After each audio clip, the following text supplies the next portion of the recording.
Good evening and welcome to today's meeting of the Commonwealth Club of California, the place where you're in the know. We are online at commonwealthclub.org, it's in all caps there, on Facebook, Twitter, and check out our YouTube channel. I am Dick Costello, CEO of Chorus, and your moderator for today's program. It's my pleasure to introduce Nick Bilton, special correspondent for Vanity Fair and author of American Kingpin, The Epic Hunt for the Criminal Mastermind Behind the Silk Road. Nick is interested in the role of advancing technology and how it shapes society. He is a former columnist and reporter for the New York Times and contributor to CNBC. His in-depth columns and articles have led to investigations by the US government. Nick has written 3 books, including the New York Times bestseller Hatching Twitter, which is currently being turned into a TV show for Lionsgate. Please help me in welcoming Nick Bilton to San Francisco. Thank you. So I think right away, the first question on the top of everybody's mind is, who's playing me in Hatching Twitter? Well, I was, I think that we're gonna ask either you or I forget the guy's name from Superbad. All right, okay, not like Sting or anyone like that. Not right. Sting. Okay, let's just dive right into the book. The obsession with secrecy on both the part of the employees of Silk Road, everyone involved with it, and in fact, the obsession with secrecy. Should we make sure people know what the Silk Road was? Please, why don't you? So for those of you, in. I'm sure you've all shopped on there, but for the people that haven't, the Silk Road was a drug and guns and poisons marketplace where you could essentially buy anything, and it was started by this guy named Ross Ulbricht, who was once a Boy Scout and eventually became the guy who built and ran the site, and he went by the moniker the Dread Pirate Roberts. And the way you got on the site was through Tor, the web browser, and you bought the things that Dick bought on there with Bitcoin. So that's a good opening. Yeah. So. You've just mentioned a couple of the tools that they used to make sure they were protecting their privacy when they were doing these things. And yet, numerous, almost mistake after mistake after mistake in not thinking about privacy and secrecy along the way. As you did research for the book and tried to dig into how they thought about protecting what they were doing and protecting their identities and these almost ridiculous mistakes that they made along the way, just talk about that a little bit in terms of helping us understand all the players. Well, the thing that's really interesting when you write a book is, especially a book like this, it's a true crime thriller, and it's not a tech book in any way, shape, or form, is that you take a story that that federal investigators have spent years, gathering all this evidence and spreading out, and you have to kind of put it back together. It's almost like someone pulled a thread on a sweater and it fell off, and now you got to kind of resew it. And so you kind of get to see everything from this 10,000-foot view. And one of the things that I was able to see was that the people involved, all both from the government and from Ross Ulbricht and the guys running the website, made just dumb mistakes. For example, and this is not giving away the book. None of this stuff actually will, because of the way it's written. But he had left his email address on the internet. People had forgotten. Someone eventually did a Google search that found that. Another thing that Ross did that was truly fascinating was he had all these very strict rules. So if you worked for him, to ensure that you were not a federal agent, for example, you would have to send him your driver's license and so on. How do we know? How does he know that it's actually your driver's license? We don't know. Yeah. But at the same time, so he has everything encrypted in these folders on his computer, and he's super serious about his encryption, but his password is Purple Orange Beach. It's like there's all these things. So, and then the same thing was he had his employees to ensure that they hadn't been compromised if someone was arrested. They had these kind of code name things. So you would say one question he would ask one of his employees was, if I ask you what's the weather like today, you say it's really cold and snowy, even if it's not. And so there were these systems set up. But at the same time, he's doing these things. He's got this. He's really into his security, and he's got people that are working for him that are managing all this stuff. And yet he's accidentally saving millions of words of chat logs on his computer. So these are some of the mistakes that he made. You mentioned that it's more of a true crime thriller than a tech book.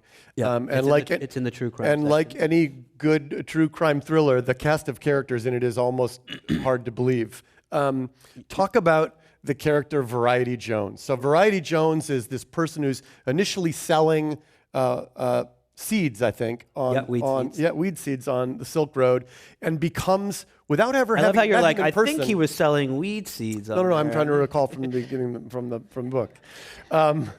And becomes, without ever having met Ross, a mentor to Ross, and they develop this profound sort of almost father-son relationship. Just talk about this person and who was he and how did he get so close to this guy that was so worried about being ever caught?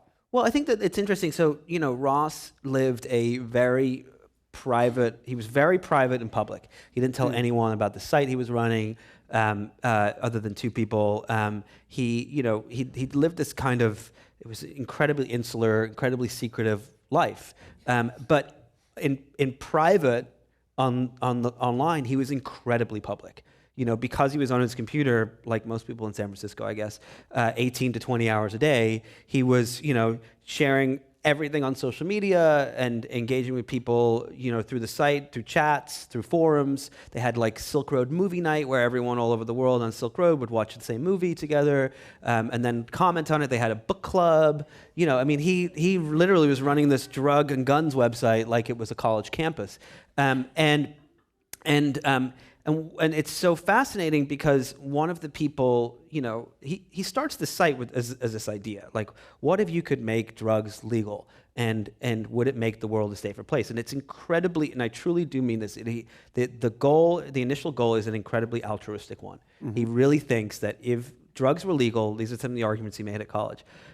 He was in the Libertarian Debate Club, and he would say, if drugs were legal, people wouldn't die as a result of drug overdoses because they'd be, you would know if this drug dealer sold bad drugs and you wouldn't buy them from them. There wouldn't be people that were dying in drug gun wars on the streets, things like that.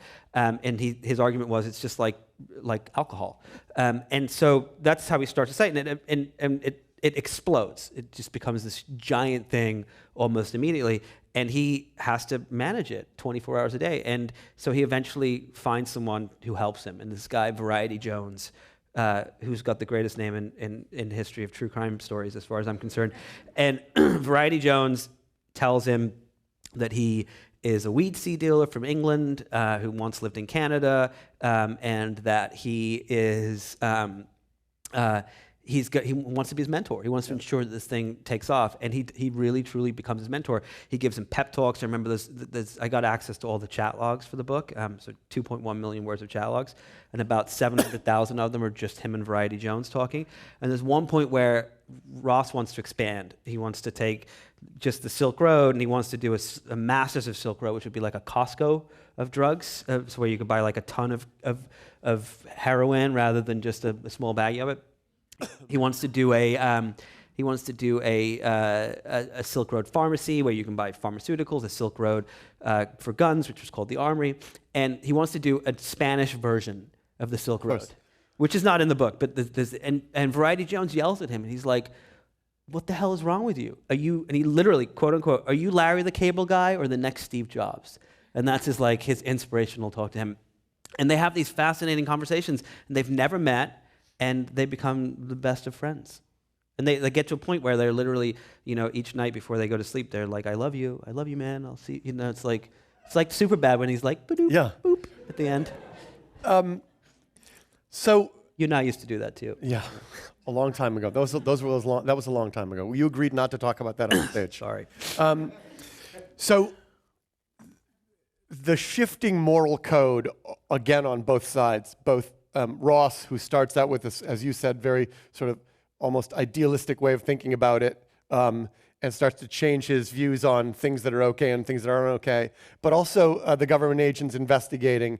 Just talk about that. That was probably the thing that jumped out at me the most in the book, is the speed and ease with which people changed their moral positions about all this on both sides of the equation. Well, I think it's interesting. So Ross, you know, the way the book is written, the chapters alternate. So one chapter, as you know, is a law enforcement agent, and there's 4 major law enforcement agents that you get introduced to as the story unfolds, and then a chapter about Ross or his girlfriend or something like that. And what I wanted to do, I didn't want to present a story. I didn't want to present an argument of what I thought, because I truly actually don't know what I think, even after I've written the book.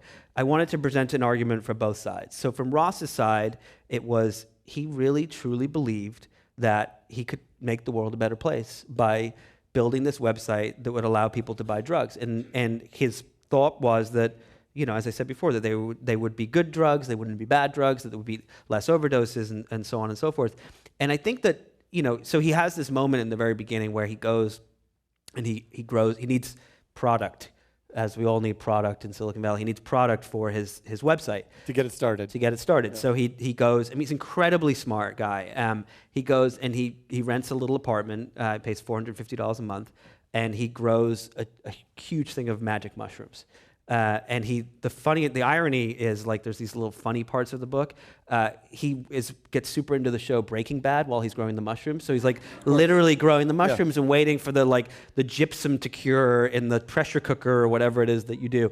And he's like sitting there like with his shirt off because, you know, the temperatures in Austin in the middle of the summer, watching Breaking Bad, which I thought was amazing. And so he gets into these ideas of, you know, he presents these ideas of that weed and mushrooms should be legal. I actually completely agree with him. I think the fact that, you know, if you look at medical records in the United States, there have been 2 recorded deaths from magic mushrooms, and it's not even clear in like the last 30 years, and it's not even clear if they were actual as a result of magic mushrooms. It was like a heart attack or something like that. And so when it comes to those things, the fact that people are being thrown in jail, you can completely see his point of view. But what happens is he creates this marketplace, and it's a free marketplace, and he wants anybody to be able to sell anything. And next thing you know, he's selling heroin, or he's allowing heroin to be sold, and cocaine, and then it's guns, and then it's, you know, cyanide, because you can use that to clean gold. But the cyanide comes with a packet of a little instruction pamphlet of how to kill yourself.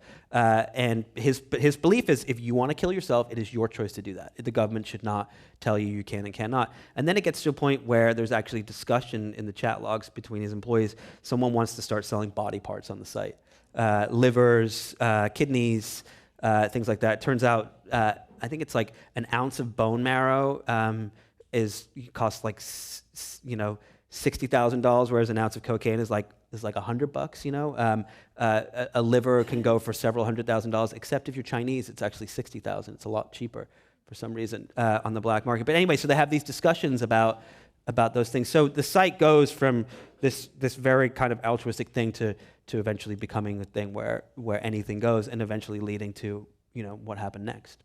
Along those lines, in Europe, you said you don't give your opinion in the book, but I'll ask you this now: is Ross just a smart, mixed-up libertarian idealist who got in over his head, or is he a ruthless criminal mastermind?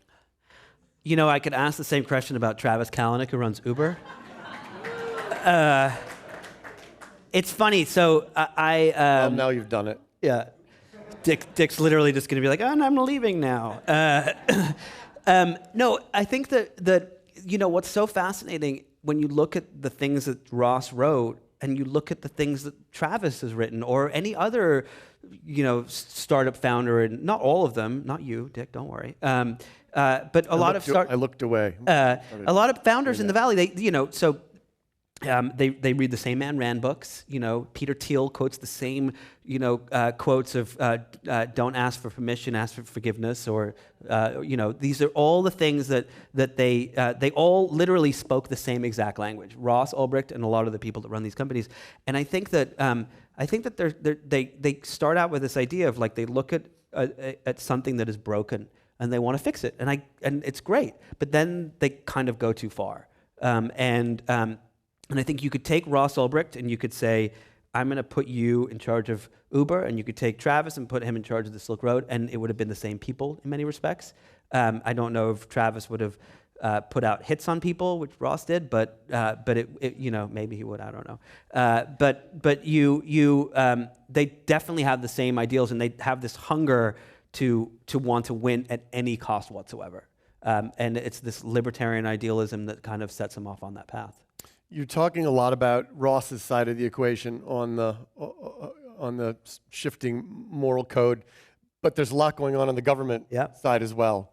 Talk a little bit about that. Specifically, talk about Carl, DEA agent who gets involved in the case and then starts really. I mean, again, some of this stuff is straight out of what you would hope to uncover in a crime novel. It's the guy that starts playing both sides. No, it's fascinating. I always grew up. I wanted to write fiction, and I've realized that nonfiction is way better because the things. If you wrote these things as fiction, no one would believe it. They'd be like, "This is the dumbest story I've ever read in my life." That would never happen. But in the nonfiction world, it happens. And what happens with the book essentially, in my opinion, is about ambition. It's about people that are ambitious and they want to prove something to themselves or to someone else, mostly to themselves, and that's what it becomes about. And with so there are essentially there are government agents all over that are looking for the founder of the Silk Road. And not really helping each other. No. Going out of their way to not help each other. They can be the ones that find it. Yeah, it's full-on competition. It's people not sharing information, them, lying about the evidence they have, refusing to even tell the Department of Justice what they have because they're afraid that the FBI might be listening and steal it and go off and find their source or something. And so there's a guy from the IRS, his name Gary Alford. He's a totally bizarre character who reads everything 3 times because he read at one point in his life that you only retain about 20% of what you read. So he figured if you read it 3 times, you retain 60%. And he literally reads everything 3 times, every email, every book, everything. There's an FBI agent, Chris Tarbell, who plays this game called What Would You Rather with everyone. I don't think I can actually say some of the games some of the questions he asks, but they're pretty disgusting. These What Would You Rather games. Then there's this guy Jared Duyagan, who's at the Department of Homeland Security, who's literally this like green newbie who collects Rubik's cubes and can solve them in under a minute and carries them everywhere. They're on his keychains and his bags and everything.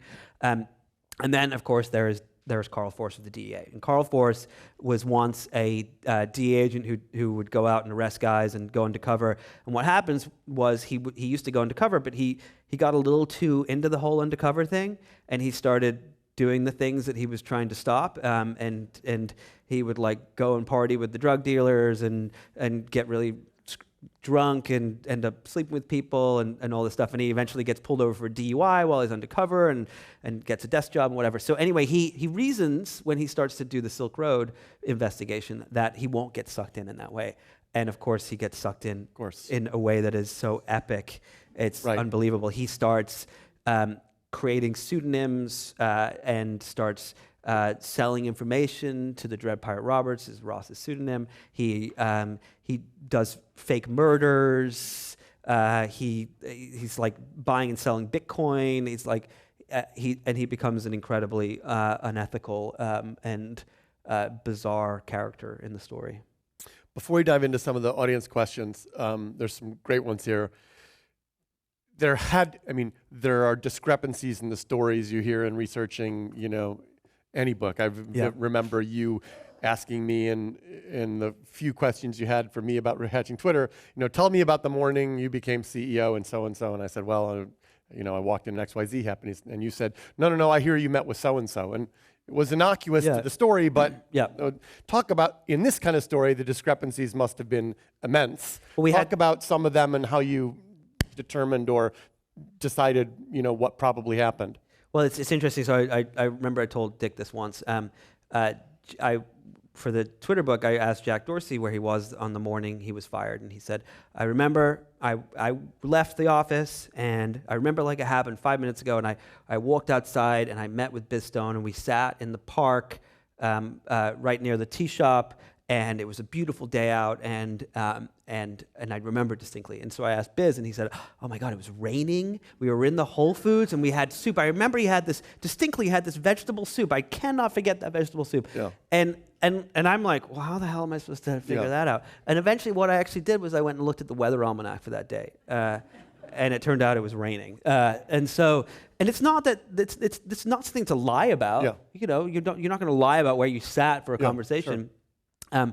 But you know, our memories are fallible. Like Yeah. they, you know, we forget things. We you know, but on the internet, the internet doesn't. Right. And what I found so fascinating about this book was that the trove of information that Ross left behind, and anyone, all of them, Variety Jones, even some of the agents, you know, through chat logs, photos, social media posts.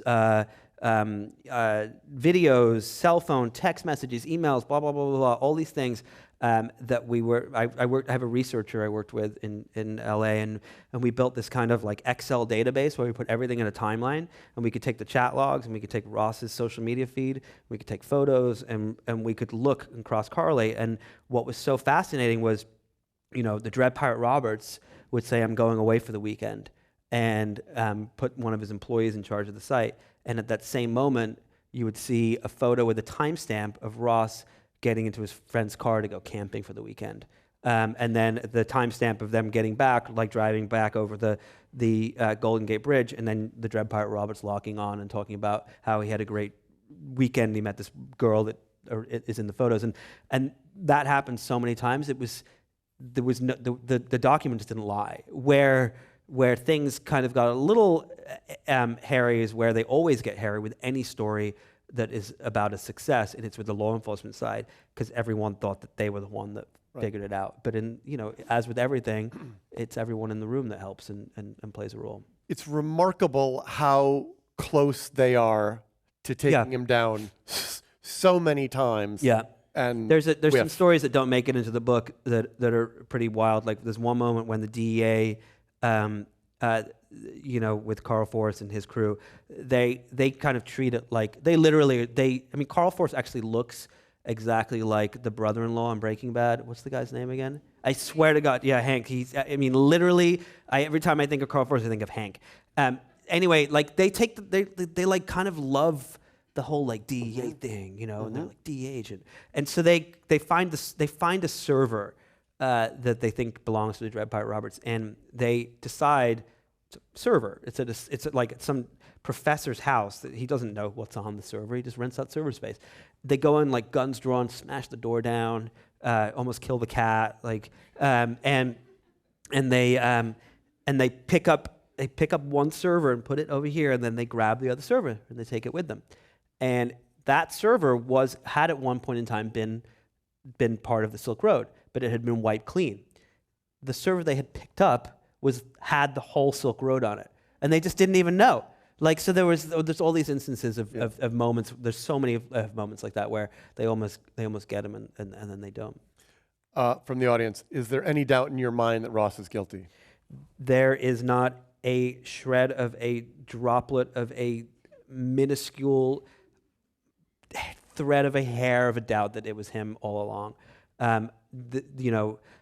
Variety Jones did some bad things in the respect of, he was a very interesting character. And they catch all these guys. They catch this guy too. I mean, this guy Variety Jones. And this is not giving away the story in the book. Believe me, this is really not. There's 300 and something people that end up arrested in the end. But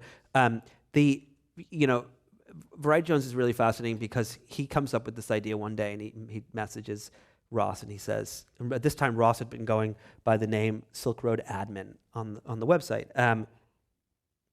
And he said, I have an idea. Variety Jones has an idea. And he's in his apartment in London, and and he's got Variety Jones is a fascinating character. He's got multiple sclerosis. He's so smart, way smarter than anyone I've ever read on the internet. He's just really always has a quip for everything. Is funny, is clever, knows things that you're just like, how did you know that? And so he says to Ross, he says, I have an idea. He says, have you ever seen The Princess Bride? Yeah. And Ross is like, yeah, I know The Princess Bride. And he says, you know the story of the Dread Pirate Roberts? And he says, yeah. He goes, it's the story about the guy who's the Dread Pirate Roberts, and then after a few years he retires and gives it to someone else, and no one knows who the real Dread Pirate Roberts is. And Variety Jones says, you need to become the Dread Pirate Roberts. And he says, in that way, if you ever want to retire from the site, you can get another Dread Pirate Roberts. Get another Dread Pirate Roberts. What Ross didn't know was Variety Jones, who we call him VJ, the people called him VJ on the site. VJ did that because he actually wanted to take over one day. And so there was an ulterior motive for it. But what ends up happening is, VJ does some really bad stuff. He entices Ross to put a hit out on someone. At one point, he's pushing him to sell guns and all these other things. He's adamantly against heroin, though. He thinks it's really bad. He doesn't think he should sell heroin. But he that concept of the Dread Pirate Roberts was the defense for Ross in court. It was it literally, if he'd have called him you should call yourself the Easter Bunny, he would never have been able to say, there are multiple Easter Bunnies. It's no, there's one Easter Bunny. Yeah. But because it was the Dread Pirate Roberts, it was perfect. And but when you look at these millions of words of chat logs and Ross's, and also his social feed, and he's going to Dominica. He goes to Dominica at one point to try to get a citizenship there so he can stash his money and live there in case he's on the run.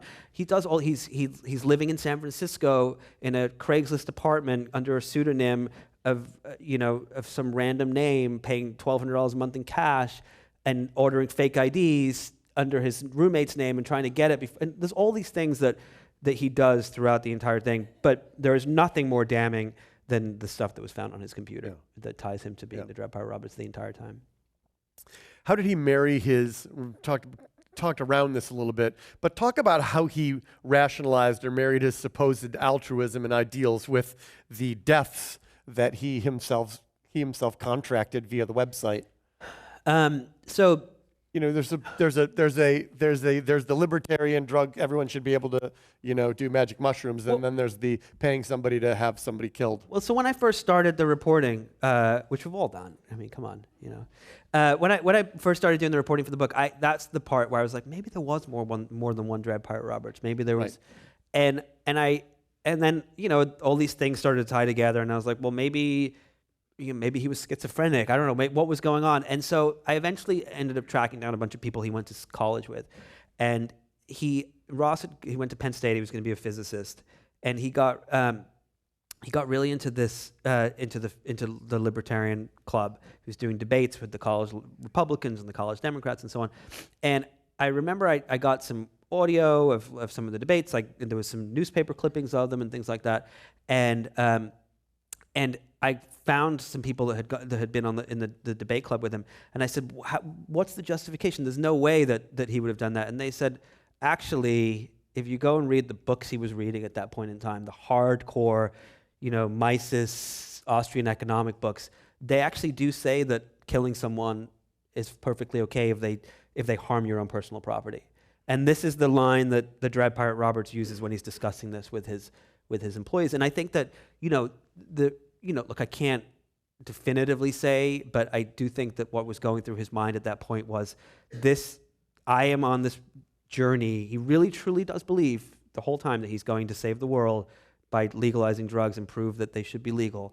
And I think he thought having one employee killed is just the price I have to pay for this greatness that I'm gonna pull off. Great question from the audience. Are there any lessons from the Silk Road case that tell us anything about how decentralized cyber criminal organizations operate? In other words, did the government, they have a lot of takeaways from this that are, here's how we should deal with these things going forward? We should have asked James Comey before he was fired tonight. Today. We missed our chance by 2 hours. By the end of this session, I think there'll be someone else. They'll have painted the White House pink or something like that. I think that the thing that's been really fascinating is that a lot of people think, and this is the first chapter in the book, a lot of people think that that the Silk Road that the government wanted to take it down because of the drugs. And that wasn't actually the first reason. And it wasn't even the biggest reason. The main reason that they went after it originally, this HSI agent, he had this realization. He had, 9/11 had been a big thing for him. His dad was a judge, and there's a whole backstory there. But he believed that that what happened on 9/11 was that the terrorists used American-built planes and the American-built airline system to crash planes into the World Trade Center and the Pentagon, and they didn't need weapons. And what Jared Yegan, the HSI agent, thought, he saw the Silk Road from literally a single pink pill that had come in through Chicago O'Hare. And I visited Chicago O'Hare, little tangent here. I visited Chicago O'Hare Airport, and I got to see where the mail and the drugs come in. And the mail facility is like 20 football fields big, and the fact that this little tiny pink pill was discovered was pretty amazing. But so anyway, he sees this pink pill come in, and he discovers the Silk Road, and he thinks to himself, he's like, whoa, someone could use the site not for the drugs, but terrorists could come into this country just on a vacation, and then they could go on the Silk Road with Bitcoin, and they could buy the guns and the other weapons that are available without even entering a store or anything, ever trying to figure out how to get them, and they could do something using the American-built internet, the American-built Tor, and so on, to cause harm. And I think that to answer the question, the agents I've spoken to have told me that they kind of try to look at these things, these new things that come about, these new technologies, and try to look at the negative side of them. Sorry, I have a little cough. I'm going to take some medicine. Does Ross deserve to, again, you talk about this, and we talked about this backstage. Does Ross deserve 2 life sentences in prison? I don't. What do you think? I don't know. I'm asking you. I'm working on my midpoint program reminder. So you answer the question, and I'll read the reminder after that. So, I don't know. I don't know the answer to that question. Sorry, I'm going to spit this out. So maybe talk about though the way the judge thought about that in the case. So I'm asked that question. Someone who that is literally thought about it. You can ask me any question about the Silk Road, Ross Ulbricht, Friday Jones. I'll be able to tell you whatever. When it comes to that question of does he deserve 2 life sentences plus 40 years, I don't know the answer. And the reason is because he is someone who did some bad things. There were people that died as a result of the site. There were kids that overdosed. There were lots of things that happened that were really, really bad. But along those lines, there's a great scene in the book, and maybe talk about this a little bit as well, just because it paints the picture. Instead of glossing over kids that died, there's a great scene in the book where he's sort of away on this camping trip, and there's horrific things happening on the other side of the world as a result of what he's doing. Yeah, so he's and I'll answer this question after I tell that. So there's a point. So when you're reading the book, you'll kind of see that there's this. It's fun. It's like he's like building the site. He's growing the mushrooms. He's watching Breaking Bad. It's like, and then and the site's growing, and he's making all this money. He doesn't even know what to do with it. He's got so much money. It's like millions of dollars on his laptop. He can't even launder it quick enough. And he's the graphs on his computer are showing sales, like projected $1 billion sales for 2014 and so on. And he goes away for a weekend, and he goes camping, and he meets a girl and falls in love. And that chapter of him doing that, I juxtapose it with the exact same weekend that a 16-year-old kid, and I spent time with the family of the kid, got access to what's called N-Bomb, N-B-O-M, and it's a synthetic drug that's like acid, but it's made in these Chinese labs. And people, they bought them off the Silk Road, and the kid has they're so strong, the kid freaks out and dies. He literally jumps off a balcony and dies. And when you read that chapter, it's like my sister was reading the book early on, an early version of it, and she said that was like a punch in the stomach, because she was like, holy shit, this thing is real. Mm-hmm. And people are actually being harmed by it. And so for that, I remember talking to the parents, and And that was for me a kind of like a change of I got Ross's point of view from all the reporting I did, but then at that point you see he's away, he comes back, he logs onto his computer and he says, how did everything go on the site this weekend? And his employees are like, it was great, because every time he goes away, something bad happens, like hackers try to take over the site, or like they knock it offline, he has to pay them a ransom of $100,000, all these things that go wrong. And it's like the first weekend, nothing goes wrong. And his employee says it was great. It's as if the curse has been lifted. And like literally as his employee is saying that, this kid is being pulled off life support. And I think that it's, when you hear those stories, and there are lots of them, when you hear those stories, it makes you think maybe he did deserve the sentence he got. Talk a little bit about the judge in the case. Yeah, so the judge, one of the things that's been interesting, so when you write a book or a magazine article, whatever, you get some pushback from people. I've experienced that a couple of times in my life. Don't know what you're talking about. Yeah. And with this book, there are a lot of people that support Ross, and I get why. Their arguments are that there's prostitution that happens on Craigslist. Do we take Craig and throw him in jail? There are things that are, Facebook, people buy guns on Facebook. Do we arrest Mark Zuckerberg as a result? I think that the difference is that Mark didn't start Facebook to sell guns, and they do make somewhat of an effort to try to stop them from being sold, especially after they've been covered in the press. But there's a group it's called the Free Ross Group, and they haven't read the book. I can tell from the things they say, but they come after me on the internets, as people do, on Twitter actually, and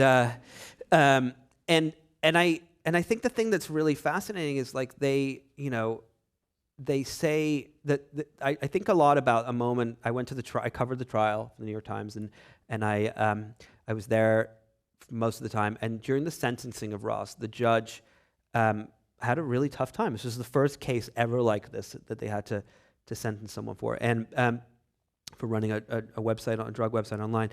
And the judge said, I spent 100 hours thinking about what the sentence should be. I spoke to people. I read the chat logs. I read 70-something letters from your friends and family about how good of a person you are. And she says, I think people are complicated, and that there is good in you and there is also bad, and that what you did was very destructive to society. And she said, your argument, and this is the part that actually makes me angry about the Free Ross crowd, is that she said, your argument that you come into this court and say that you should have a lesser sentence because you did what you did from behind a computer is an argument of privilege. It's a white argument, essentially, what she's saying. She didn't use that word, but she said, I sat in that courtroom and I saw her sentence someone during a break. It was a black guy from the Bronx, and he got 30 years for selling cocaine, and his family, his kids were there crying and everything, and she said, and he didn't see that, of course, but I had seen that, and she said, what your argument is an argument of privilege.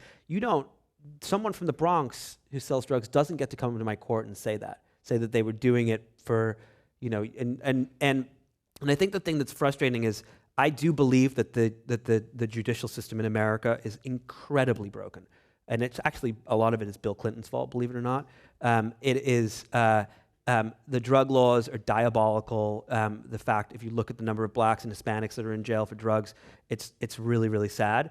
And the fact that this group of people is not standing up for those people, I think is the part that's the most upsetting when you hear their responses to things. Along those lines, and I wondered this myself, question from the audience, did you fear for your safety at all during the process, especially while you were investigating some of these folks who would rather not be investigated? Yeah, I mean, Variety Jones is a little scary. I spoke to people who had interviewed him early on for previous stories. He tells stories about like shootouts in Texas and ruining people's lives through the internet and stuff like that. And so yeah, I've had a few threats, some serious ones that have been reported to the police. But it's the job, it is what it is. I think that it's a really important story. And most of the people involved I don't think are going to show up at my front door. If they will, they'll meet Pixel, the guard dog. But it's not. It's a story. They'll be showered with affection. No, there's a moment where Jared is the JIG and the HSI officer. He's taking over in the story. He's taking over this this user's account, and he's going to become undercover as this woman. She's like, I'm really scared, and he's like, don't be. He's like, they're not. Like these all the agents got threats, and people got like emails and letters and. But at the end of the day, like I don't, if you're gonna come after me, like you've got bigger problems. If I'm the guy you're coming after. What are your Judge thoughts? Did actually have some problems. Somebody on a forum posted her like social security number and email and said something really vile about her, about how she should be murdered and whatnot. And they had to have like metal detectors put in the courtroom and stuff like that. So. Got a great question here on some more moral relativism. But first, so the Silk Road is gone. Talk about what came after it. Is it like Napster? It's Silk Road 2.0 and flourishing more than ever and harder to catch, and they've fixed their mistakes? Yeah, there's a website called Twitter that came after it. Thank you very much. Thank you. Thanks, folks. I'll be here for 24 more minutes.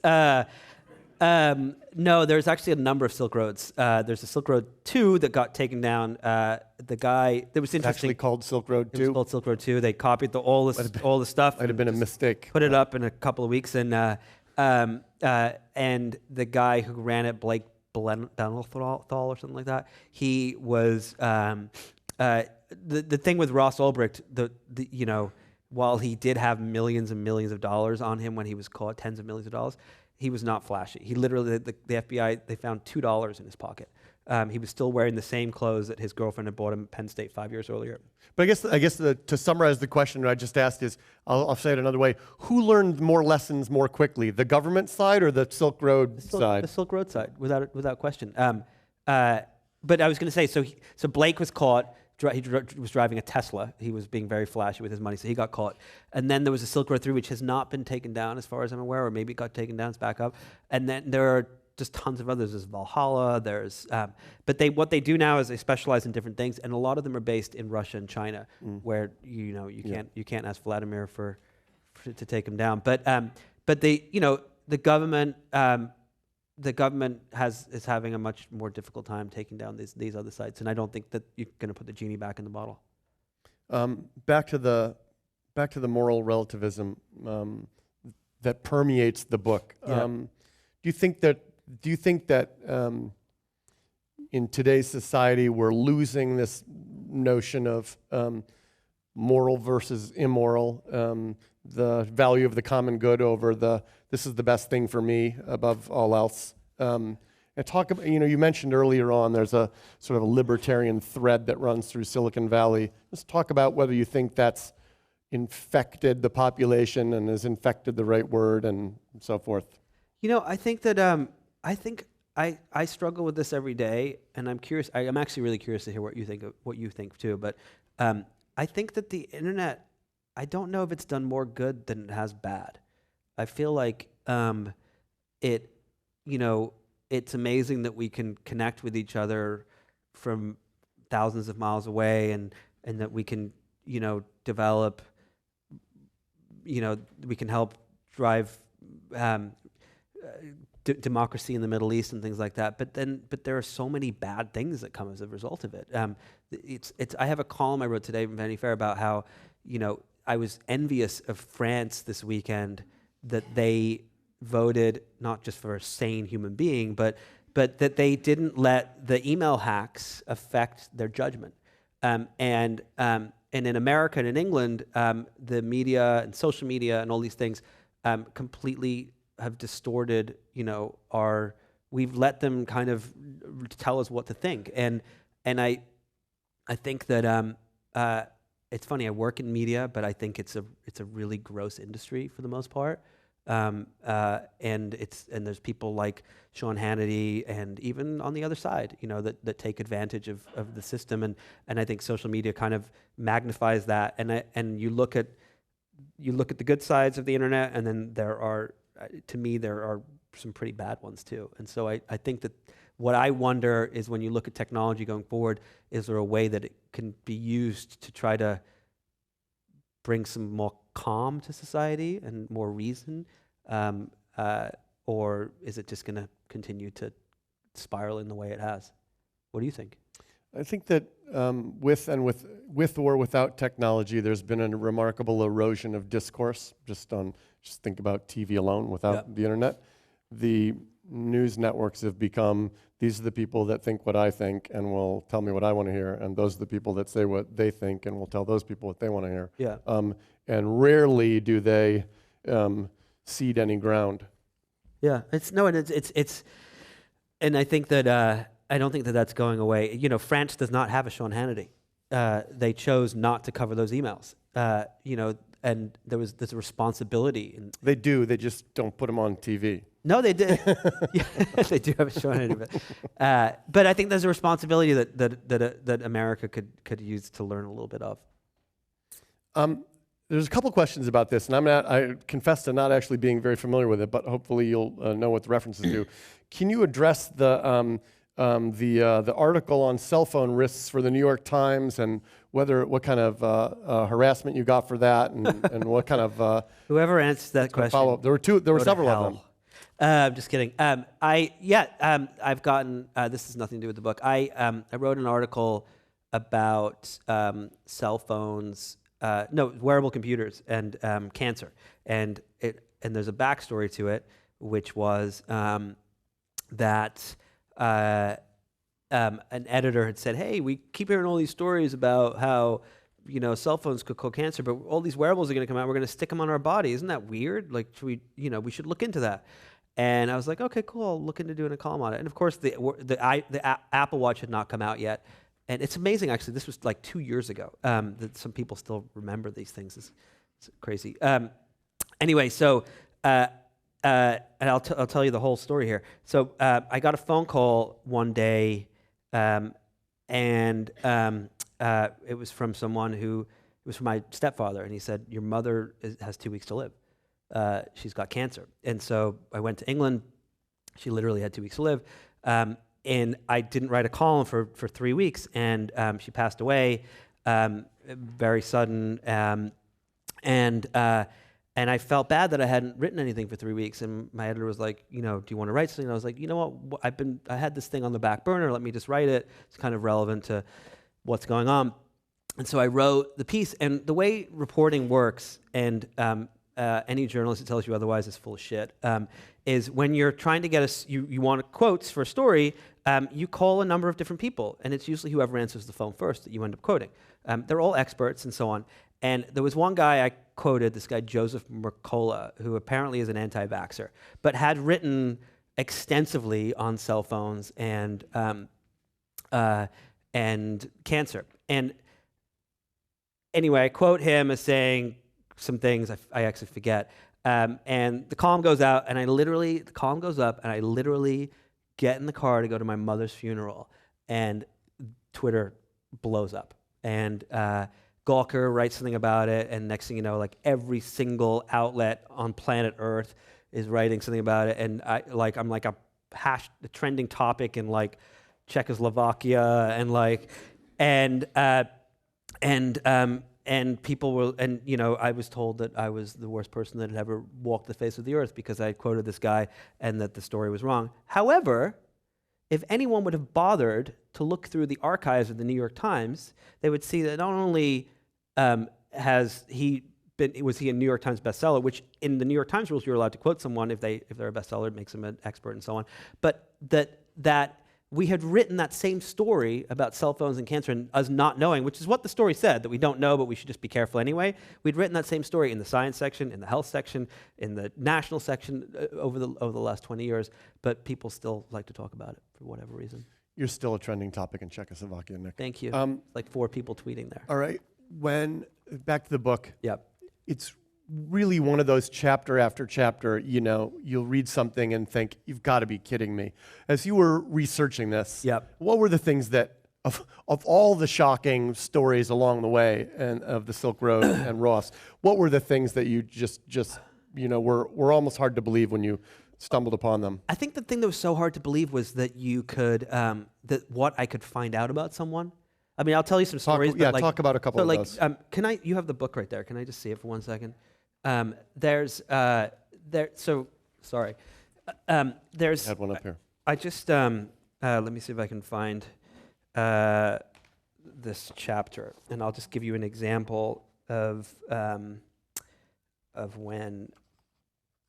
Would you like me to stall for time? Yeah, you could just tell a story about how much you. I can't find it. Okay, here we go. 187. 187 homicide.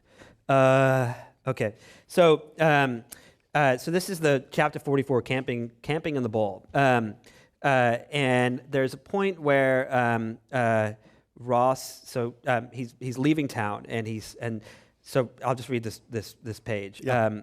San Francisco temperature had clung to the high 40s for most of the day, yet Ross was dressed as if he were going to the beach, not up north for a 2-day hike in the wilderness. His fellow campers had planned appropriately. Selena, whose birthday they were celebrating, was bundled up in woolly socks and a thick scarf. Renee was wrapped in thick layers like a piece of precious porcelain about to be shipped in the mail. And Crystal, Selena's sister, from Portland, looked like she was going camping in the Antarctica.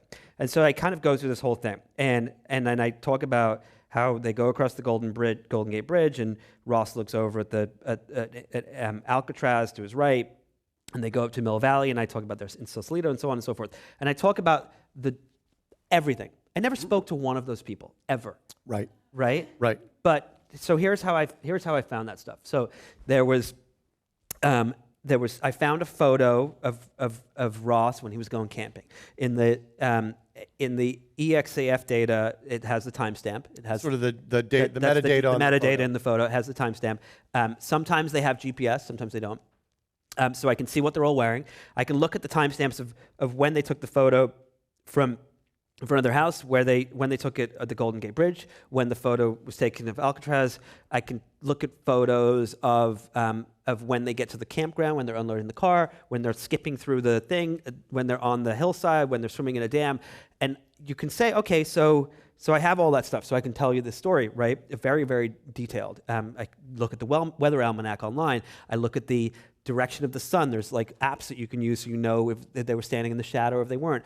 And then I look at the timestamps and I say, okay, I don't know where they went camping. It's not labeled, right? There's a photo of all their food, so I know what they ate, so I can describe that.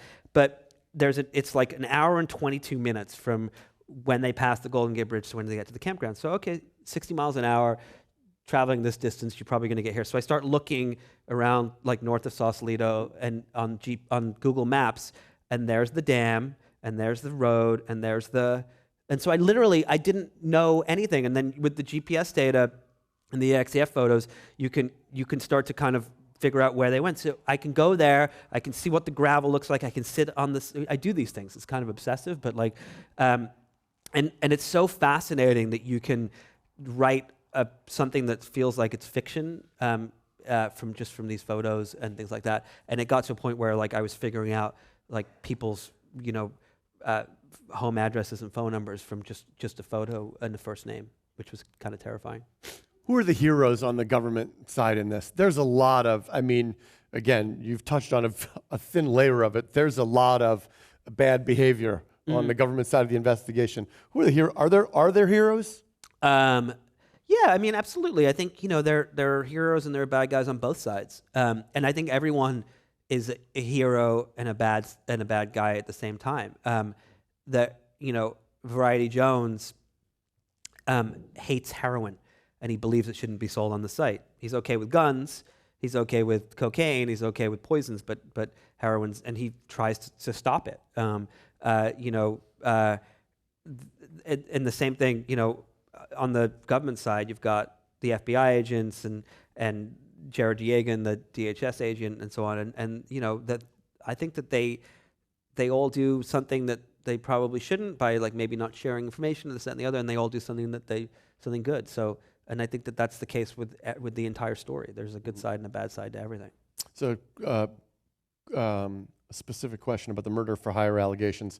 Why do you think why were the murder for hire allegations deemed admissible and not prejudicial?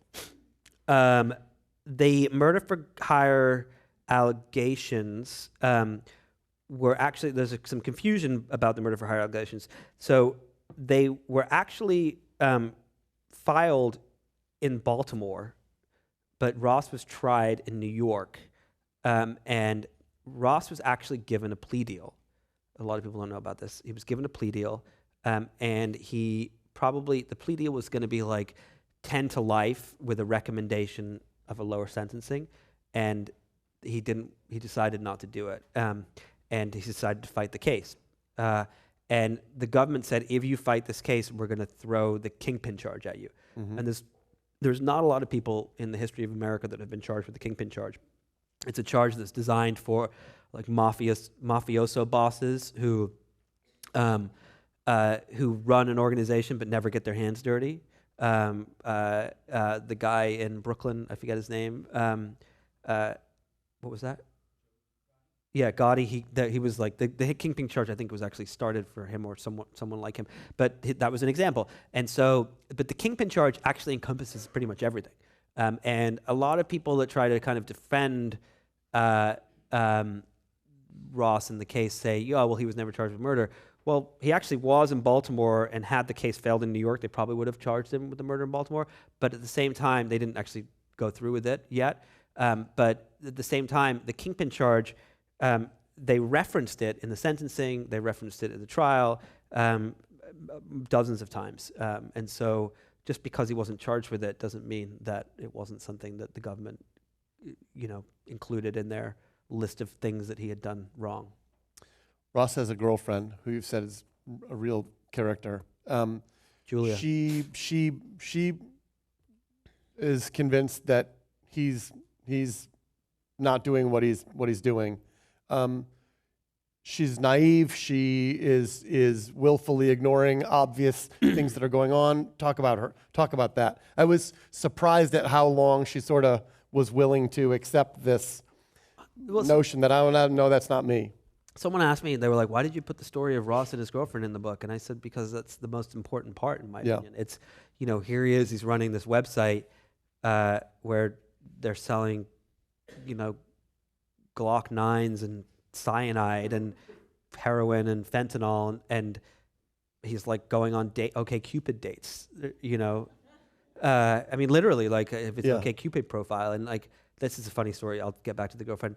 There was this is actually one of my favorite little stories of didn't really make it into the book, but I knew someone who had gone, a friend of a friend who had gone on a date with a guy, and she was complaining that all the guy was talking about was Bitcoin and like digital currencies the whole time, and he was like a weird guy, and like the date sucked. They met on libertarian ideals. Had all these libertarian ideals, and when I eventually got to talk to some of the agents, the FBI had been trailing Ross for a couple of weeks, and they had followed him when he'd gone on a date, and they sat next to him in some sushi restaurant in the Mission, and they were listening, and he was like talking about, and it turned out it was the girl had gone on a date with Ross that I knew, so which is pretty funny. But I mean, look, Julia fell in love with Ross, and she was trying to. She didn't have a problem, and I think, look, if he'd have done the site and it was just weed and mushrooms, I think we'd all be sitting there saying, like, good for him, like, like those are silly things that people shouldn't go to jail for, but when it started to kind of escalate and get out of control, she started to get really worried, and they used to get into these debates all the time, and she started like having panic attacks, and she thought like she would go to the grocery store and she would think someone was a cop, and eventually it ended their relationship. But the breaking point to her was the guns. That was when she was like, this is not normal. So all the way zooming way back out. What you write it, the various things you've written about. Why did you decide to write this story, the Silk Road story? I know after your second book, you we're spending a lot of time thinking about what's the right Yep. next topic. How did you land on this story? I think that you don't find stories, they find you, and that's been the case with all of the big stories that I've done, and especially the last 2 books that I've done. The Twitter book was a complete accident. I had written a book proposal called The New Kings about like a dozen people in the Valley that were going to be the next Rockefellers and so on, and my book agent was like, "This is the worst proposal I've ever read." But I do like this one on Twitter. What about the Twitter book? And so I was like, "Oh man, I guess we could try that." I don't know if anyone would read that. But then I started kind of reporting it, and it led to a book. And with this, I used to live in Glen Park, where Ross was eventually arrested, and I used to walk Pixel, the attack dog. I would walk her to the park, and I remember I would walk by this library every day that I would walk her, and I always remember thinking, like, who goes into that little library? And there was a coffee shop next door which I would go and I would work from sometimes, and then eventually Ross is arrested in the library, and it was so crazy to me that I went to the same, literally when, there's moments in the book where he's at the sushi restaurant, he's at this diner, at this coffee shop, this grocery store that I went to, and I was like, whoa, this guy is running the biggest drug website the internet has ever seen. He's sitting next to me in the coffee shop. He's sitting next to me in the coffee shop. And the fact that I wouldn't have known, like if you didn't show me a picture, I would never know it could have been anyone that was in that coffee shop. That for me was really fascinating. Please join me in thanking Nick Bilton for joining us here tonight in San Francisco.